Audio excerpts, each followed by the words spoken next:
ആകാശവാണി. നമസ്കാരം. വാർത്തകൾ വായിക്കുന്നത് സുവർണ.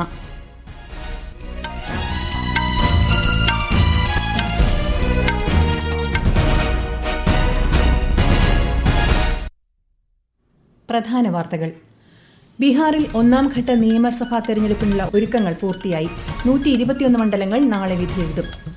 കേരളത്തിൽ രണ്ടാംഘട്ട തീവ്ര വോട്ടർ പട്ടിക പരിഷ്കരണം സംബന്ധിച്ച് വിഷയങ്ങൾ ചർച്ച ചെയ്യാൻ മുഖ്യമന്ത്രിയുടെ അധ്യക്ഷതയിൽ ഇന്ന് സർവകക്ഷി യോഗം. ഇൻഡോ പസഫിക് മേഖലയിലെ നയതന്ത്ര സ്ഥിരത മെച്ചപ്പെടുത്തുന്നതിന് ഇന്ത്യ ജപ്പാൻ പങ്കാളിത്തം നിർണായക പങ്ക് വഹിക്കുന്നുണ്ടെന്ന് വിദേശകാര്യമന്ത്രി എസ് ജയശങ്കർ. ഇന്ത്യ ന്യൂസിലൻഡ് സ്വതന്ത്ര വ്യാപാര കരാർ വിപുലീകരിക്കുന്നതിനുള്ള പ്രവർത്തനങ്ങൾ പുരോഗമിക്കുകയാണെന്ന് കേന്ദ്രമന്ത്രി പീയൂഷ് ഗോയൽ. 4ാമത് ദേശവ്യാപക ഡിജിറ്റൽ ലൈഫ് സർട്ടിഫിക്കറ്റ് ക്യാമ്പയിൻ കേന്ദ്രമന്ത്രി ജിതേന്ദ്ര സിംഗ് ഇന്ന് ന്യൂഡൽഹിയിൽ ഉദ്ഘാടനം ചെയ്യും. ഫിലിപ്പീൻസിൽ നാശം വിതച്ച് കൽമേഗി ചുഴലിക്കാറ്റ്. മരണം 66 കടന്നു. വാർത്തകൾ വിശദമായി. ഉപരാഷ്ട്രപതി CP രാധാകൃഷ്ണന്റെ ഛത്തീസ്ഗഡ് സന്ദർശനം തുടരുന്നു. ഗായകൻ ഭൂപൻ ഹസാരികയുടെ ചരമവാർഷിക ദിനമായ ഇന്ന് ഛത്തീസ്ഗഡിലെ രാജ്ഭവനിൽ ശ്രീ രാധാകൃഷ്ണൻ പുഷ്പാർച്ചന നടത്തി. നേരത്തെ രാജ്ഭവനിൽ ഉപരാഷ്ട്രപതിക്ക് ഗാർഡ് ഓഫ് ഓണർ നൽകി. തുടർന്ന് ഛത്തീസ്ഗഡ് മുഖ്യമന്ത്രി വിഷ്ണു ദേവ് സായി ഉപരാഷ്ട്രപതിയെ സന്ദർശിച്ചു. ഇന്ന് നവ റായ്പൂരിലും രാജ്നന്ദ്ഗാവിലും നടക്കുന്ന പൊതുപരിപാടികളിൽ ശ്രീ രാധാകൃഷ്ണൻ പങ്കെടുക്കും. ബീഹാറിൽ ഒന്നാംഘട്ട നിയമസഭാ തെരഞ്ഞെടുപ്പിനുള്ള ഒരുക്കങ്ങൾ പൂർത്തിയായി. 18 ജില്ലകളിലെ 121 നിയോജക മണ്ഡലങ്ങളിലാണ് നാളെ ആദ്യഘട്ട വോട്ടെടുപ്പ് നടക്കുന്നത്. വിശദാംശങ്ങളിലേക്ക്. 314 സ്ഥാനാർത്ഥികളാണ് ഒന്നാം ഘട്ടത്തിൽ ജനവിധി തേടുന്നത്. 3,75,00,000-ലേറെ വോട്ടർമാർ സമ്മതിദാനാവകാശം വിനിയോഗിക്കും. പാറ്റ്ന, ദർഭംഗ, മധേപുര, സഹർസ, മുസാഫർപൂർ, ഗോപാൽഗഞ്ച്, സീവാൻ, സാരൺ, വൈശാലി, ബഗുസരായ്, ഖലിസറായ്, മുൻഗേർ, ഷെയ്ഖ്പുര, നളന്ദ, ബക്സർ, ഭോജ്പൂർ എന്നീ ജില്ലകളാണ് ജനവിധി തേടുന്നത്. രണ്ടാമത്തെയും അവസാനത്തെയും ഘട്ട വോട്ടെടുപ്പ് ഈ മാസം 11 നടക്കും. ഈ മാസം 14 വോട്ടെണ്ണൽ. News desk, Akashvani.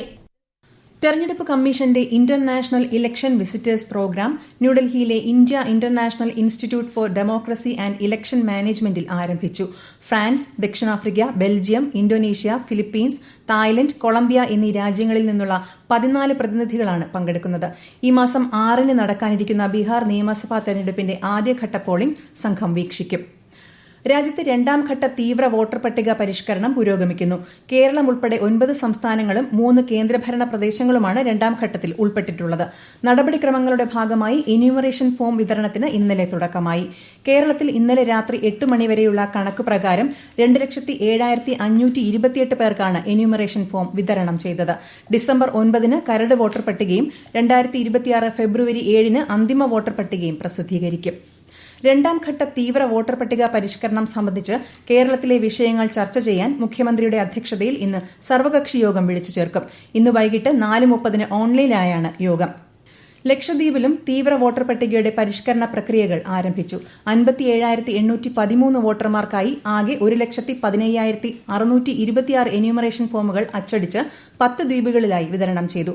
55 booth level ഓഫീസർമാരെയാണ് ഇതിനായി നിയോഗിച്ചിട്ടുള്ളത്. കേരളത്തിൽ തദ്ദേശ തെരഞ്ഞെടുപ്പിന് മുന്നോടിയായി വോട്ടർ പട്ടികയിൽ പേര് ചേർക്കാനുള്ള അവസരം ഇന്ന് വൈകിട്ട് 5 മണിക്ക് അവസാനിക്കും. ഇതേക്കുറിച്ച് സംസ്ഥാന തെരഞ്ഞെടുപ്പ് കമ്മീഷണർ എ ഷാജഹാൻ ആകാശവാണി വാർത്തകളോട് സംസാരിക്കുന്നു. തദ്ദേശ തെരഞ്ഞെടുപ്പിനുള്ള അടിസ്ഥാന രേഖ വോട്ടർ പട്ടികയാണ്. 2025 ഓഗസ്റ്റിലും ഒക്ടോബറിലും വളരെ വിപുലമായിട്ടുള്ള ഒരു പുതുക്കൽ പ്രക്രിയയാണ് നടന്നത്. അതിന്റെ തുടർച്ചയായി തെരഞ്ഞെടുപ്പിന് മുന്നോടിയായി ആർക്കെങ്കിലും പേര് ചേർക്കണമെന്നുണ്ടെങ്കിലോ തിരുത്തലുകൾ വരുത്തണമെന്നുണ്ടെങ്കിലോ അതിന് ആവശ്യമായിട്ടുള്ള ഒരു അവസരം ഇന്ന് വൈകുന്നേരം 5 മണി വരെ നൽകിയിരിക്കുകയാണ്. അത് എല്ലാവരും പ്രയോജനപ്പെടുത്തുക. ഇന്ന് ഗുരുനാനാക്ക് ജയന്തി. സിഖ് ഗുരുവും സിഖ് മത സ്ഥാപകനുമായ ഗുരുനാനാക്കിന്റെ ജന്മവാർഷിക ദിനത്തിൽ രാഷ്ട്രപതി ദ്രൌപദി മുർമുവും പ്രധാനമന്ത്രി നരേന്ദ്രമോദിയും എല്ലാ പൌരന്മാർക്കും ആശംസകൾ നേർന്നു. ഗുരുനാനാക്ക് ദേവിന്റെ ആദർശങ്ങളും മൂല്യങ്ങളും എല്ലാവരെയും പ്രചോദിപ്പിക്കുകയും മെച്ചപ്പെട്ട ഒരു സമൂഹം കെട്ടിപ്പടുക്കുന്നതിലേക്ക് എല്ലാവരെയും നയിക്കുകയും ചെയ്യുന്നുവെന്ന് ശ്രീമതി മുർമു സമൂഹമാധ്യമ പോസ്റ്റിൽ പറഞ്ഞു. സിറോ മലബാർ സഭയുടെ തലവനായ major archbishop Mar Raphael Thattil പ്രധാനമന്ത്രി നരേന്ദ്രമോദിയുമായി ഇന്നലെ ന്യൂഡൽഹിയിൽ കൂടിക്കാഴ്ച നടത്തി. കേന്ദ്ര സഹമന്ത്രി George Kurian, archbishop doctor Kuriakose Bharanikulangara, BJP സംസ്ഥാന അധ്യക്ഷൻ രാജീവ് ചന്ദ്രശേഖർ തുടങ്ങിയവരും ഒപ്പമുണ്ടായിരുന്നു. ഈ വാർത്തകൾ ആകാശവാണിയിൽ നിന്ന്. ആകാശവാണി വാർത്തകളും വാർത്താധിഷ്ഠിത പരിപാടികളും all India radio news Thiruvananthapuram YouTube ചാനലിലും @all India radio news Thiruvananthapuram Facebook പേജിലും AR News_ തിരുവനന്തപുരം ഇൻസ്റ്റഗ്രാം അക്കൌണ്ടിലും @AR News_TVM X ഹാൻഡിലും ലഭ്യമാണ്. നാലാമത് ദേശവ്യാപക ഡിജിറ്റൽ ലൈഫ് സർട്ടിഫിക്കറ്റ് ക്യാമ്പയിൻ കേന്ദ്രമന്ത്രി ജിതേന്ദ്ര സിംഗ് ഇന്ന് ന്യൂഡൽഹിയിൽ ഉദ്ഘാടനം ചെയ്യും. 2500-ലധികം ക്യാമ്പുകളിലായാണ് ഒരു മാസം നീണ്ടുനിൽക്കുന്ന ക്യാമ്പയിൻ സംഘടിപ്പിക്കുന്നത്. ഇന്തോ പസഫിക് മേഖലയിലെ നയതന്ത്ര സ്ഥിരത മെച്ചപ്പെടുത്തുന്നതിന് ഇന്ത്യ ജപ്പാൻ പങ്കാളിത്തം നിർണായക പങ്ക് വഹിക്കുന്നുണ്ടെന്ന് വിദേശകാര്യമന്ത്രി എസ് ജയശങ്കർ. ന്യൂഡൽഹിയിൽ നടന്ന 8ാമത് ഇന്ത്യ ജപ്പാൻ ഇന്തോ പസഫിക് ഫോറത്തെ അഭിസംബോധന ചെയ്യുകയായിരുന്നു അദ്ദേഹം. ഊർജ്ജം, നിർമ്മിത ബുദ്ധി, ബഹിരാകാശം തുടങ്ങിയ മേഖലകളിലെ നിക്ഷേപം വർദ്ധിപ്പിക്കാൻ ഇരു രാജ്യങ്ങളും തമ്മിലുള്ള പങ്കാളിത്തം ശക്തിപ്പെടുത്തുമെന്നും അദ്ദേഹം പറഞ്ഞു. It serves to enhance strategic stability in the Indo-Pacific and contribute to the economic one at a global level. Maintaining a free and open Indo-Pacific is a stronger imperative, but also a more complex challenge. India New Zealand സ്വതന്ത്ര വ്യാപാര കരാർ വിപുലീകരിക്കുന്നതിനുള്ള പ്രവർത്തനങ്ങൾ പുരോഗമിക്കുകയാണെന്ന് കേന്ദ്ര വാണിജ്യ വ്യവസായ മന്ത്രി Piyush Goyal. New Zealand സന്ദർശനത്തിന്റെ ഭാഗമായി ന്യൂസിലൻഡ് വ്യാപാര മന്ത്രി ടോഡ് മക്ലെയുമായി നടത്തിയ കൂടിക്കാഴ്ചയ്ക്ക് ശേഷമാണ് ശ്രീ ഗോയൽ ഇക്കാര്യം പറഞ്ഞത്. ഇരു രാജ്യങ്ങളും തമ്മിലുള്ള സാമ്പത്തിക സഹകരണം മെച്ചപ്പെടുത്തുന്നത് സംബന്ധിച്ചും കൂടിക്കാഴ്ചയിൽ ചർച്ചയായി. മധ്യ ഫിലിപ്പീൻസിൽ കൽമേഗി ചുഴലിക്കാറ്റിൽ 66 പേർ മരിച്ചു. നിരവധി ആളുകൾ വീട് വിട്ട് പലായനം ചെയ്തു. ഈ വർഷം ഫിലിപ്പീൻസിൽ വീശിയ ഏറ്റവും ശക്തമായ ചുഴലിക്കാറ്റുകളിലൊന്നാണ് കൽമേഗി. കൂടുതൽ ആളുകൾ മരിച്ച സെബു ദ്വീപിലെ മുഴുവൻ പട്ടണങ്ങളിലും വെള്ളപ്പൊക്കമുണ്ടായി. അതിനിടെ വടക്കൻ മിൻഡാനോവോ ദ്വീപിൽ ദുരിതാശ്വാസ പ്രവർത്തനങ്ങൾക്കായി വിന്യസിച്ച ഒരു സൈനിക ഹെലികോപ്റ്റർ തകർന്നു വീണ് 6 ജീവനക്കാർ മരിച്ചു. ഇന്ന് ലോക സുനാമി ബോധവൽക്കരണ ദിനം. ലോകമെമ്പാടുമുള്ള ദശലക്ഷങ്ങളുടെ ജീവനും സ്വത്തിനും ഭീഷണിയായ വിനാശകാരിയായ പ്രകൃതി ദുരന്തമാണ് tsunami. B tsunami ready, invest in tsunami preparedness എന്നതാണ് ഈ വർഷത്തെ ലോക സുനാമി ബോധവൽക്കരണ ദിനാചരണ പ്രമേയം.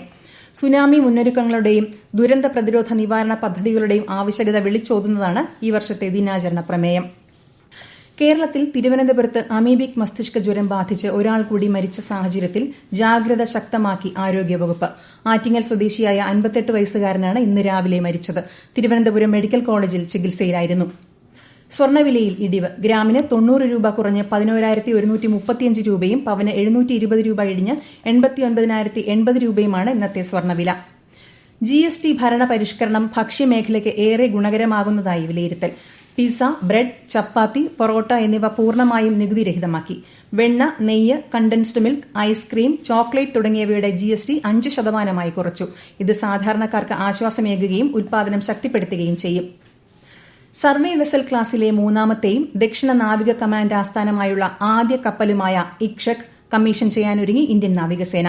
മറ്റന്നാൾ കൊച്ചിയിലെ നേവൽ ബേസിൽ നടക്കുന്ന ചടങ്ങിൽ നാവികസേനാ മേധാവി അഡ്മിറൽ ദിനേശ് കെ ത്രിപാഠിയുടെ സാന്നിധ്യത്തിൽ കപ്പൽ ഔദ്യോഗികമായി കമ്മീഷൻ ചെയ്യും. ഇന്ത്യയുടെ സമുദ്രമേഖലയിൽ കൃത്യത, ലക്ഷ്യം, സ്വാശ്രയത്വം എന്നിവയുടെ പ്രതീകമാണ് SVL ഇക്ഷക്. ഇന്ത്യൻ നാവികസേനയുടെ സർവേ, ചാർട്ടിംഗ് അടിസ്ഥാന സൌകര്യങ്ങൾ വർദ്ധിപ്പിക്കുന്നതിനുള്ള തുടർച്ചയായ ശ്രമങ്ങളിലെ സുപ്രധാന നാഴികക്കല്ലാണ് ഇക്ഷകിന്റെ കമ്മീഷനിംഗ്. ലോകത്തെ ആദ്യ 10 സഹകരണ സ്ഥാപനങ്ങളുടെ പട്ടികയിൽ ആദ്യ 2-ലെത്തിയ അമൂലിനെയും ഇന്ത്യൻ ഫാമേഴ്സ് കോഓപ്പറേറ്റീവ് ലിമിറ്റഡിനെയും അഭിനന്ദിച്ച് കേന്ദ്ര ആഭ്യന്തരമന്ത്രി അമിത് ഷാ. അമൂലുമായി ബന്ധപ്പെട്ടിരിക്കുന്ന ദശലക്ഷക്കണക്കിന് സ്ത്രീകളുടെ പ്രതിബദ്ധതയ്ക്കും കർഷകരുടെ സംഭാവനയിലൂടെ മുന്നേറി മാതൃകയായ IFFCOയ്ക്കും ലഭിച്ച അംഗീകാരമാണ് ഇതെന്ന് കേന്ദ്ര സഹകരണ മന്ത്രി സമൂഹമാധ്യമത്തിൽ കുറിച്ചു. ബീഹാറിലെ നാടൻപാട്ട് ഗായിക കോകില ശാരദ സിൻഹയുടെ 1ാം ചരമവാർഷിക ദിനത്തിൽ പ്രധാനമന്ത്രി നരേന്ദ്രമോദി ആദരാഞ്ജലികൾ അർപ്പിച്ചു. നാടൻപാട്ടുകളിലൂടെ ബീഹാറിന്റെ കലയ്ക്കും സംസ്കാരത്തിനും അവർ പുതിയ ഊർജ്ജം നൽകിയെന്ന് ശ്രീ നരേന്ദ്രമോദി സമൂഹമാധ്യമ പോസ്റ്റിൽ പറഞ്ഞു. ഒഡീഷയിലെ ജനങ്ങൾക്ക് ചരിത്രപ്രസിദ്ധമായ ബാലി യാത്ര ഉത്സവത്തിന്റെയും ബോയ്ത്ത ബന്ധനത്തിന്റെയും ആശംസകൾ നേർന്ന് രാഷ്ട്രപതി ദ്രൌപദി മുർമു. ഒഡീഷയുടെ മഹത്തായ സമുദ്ര വാണിജ്യ പാരമ്പര്യത്തിന്റെയും സാംസ്കാരിക പൈതൃകത്തിന്റെയും പ്രതീകമാണ് ബാലിയാത്രയെന്ന് ശ്രീമതി മുർമു സമൂഹമാധ്യമ പോസ്റ്റിൽ പറഞ്ഞു. പ്രധാന വാർത്തകൾ വീണ്ടും. ബീഹാറിൽ 1ാം ഘട്ട നിയമസഭാ തെരഞ്ഞെടുപ്പിനുള്ള ഒരുക്കങ്ങൾ പൂർത്തിയായി. 121 മണ്ഡലങ്ങൾ നാളെ വിധിയെഴുതും. കേരളത്തിൽ 2ാം ഘട്ട തീവ്ര വോട്ടർ പട്ടിക പരിഷ്കരണം സംബന്ധിച്ച വിഷയങ്ങൾ ചർച്ച ചെയ്യാൻ മുഖ്യമന്ത്രിയുടെ അധ്യക്ഷതയിൽ ഇന്ന് സർവകക്ഷി യോഗം. ഇന്തോ പസഫിക് മേഖലയിലെ നയതന്ത്ര സ്ഥിരത മെച്ചപ്പെടുത്തുന്നതിന് ഇന്ത്യ ജപ്പാൻ പങ്കാളിത്തം നിർണായക പങ്ക് വഹിക്കുന്നുണ്ടെന്ന് വിദേശകാര്യമന്ത്രി എസ് ജയശങ്കർ. ഇന്ത്യ ന്യൂസിലൻഡ് സ്വതന്ത്ര വ്യാപാര കരാർ വിപുലീകരിക്കുന്നതിനുള്ള പ്രവർത്തനങ്ങൾ പുരോഗമിക്കുകയാണെന്ന് കേന്ദ്രമന്ത്രി പീയൂഷ് ഗോയൽ. 4ാമത് ദേശവ്യാപക ഡിജിറ്റൽ ലൈഫ് സർട്ടിഫിക്കറ്റ് ക്യാമ്പയിൻ കേന്ദ്രമന്ത്രി ജിതേന്ദ്ര സിംഗ് ഇന്ന് ന്യൂഡൽഹിയിൽ ഉദ്ഘാടനം ചെയ്യും. ഫിലിപ്പീൻസിൽ നാശം വിതച്ച് കൽമേഗി ചുഴലിക്കാറ്റ്, മരണം 66 കടന്നു. വാർത്തകൾ കഴിഞ്ഞു. അടുത്ത വാർത്താ പ്രക്ഷേപണം വൈകിട്ട് 6:30.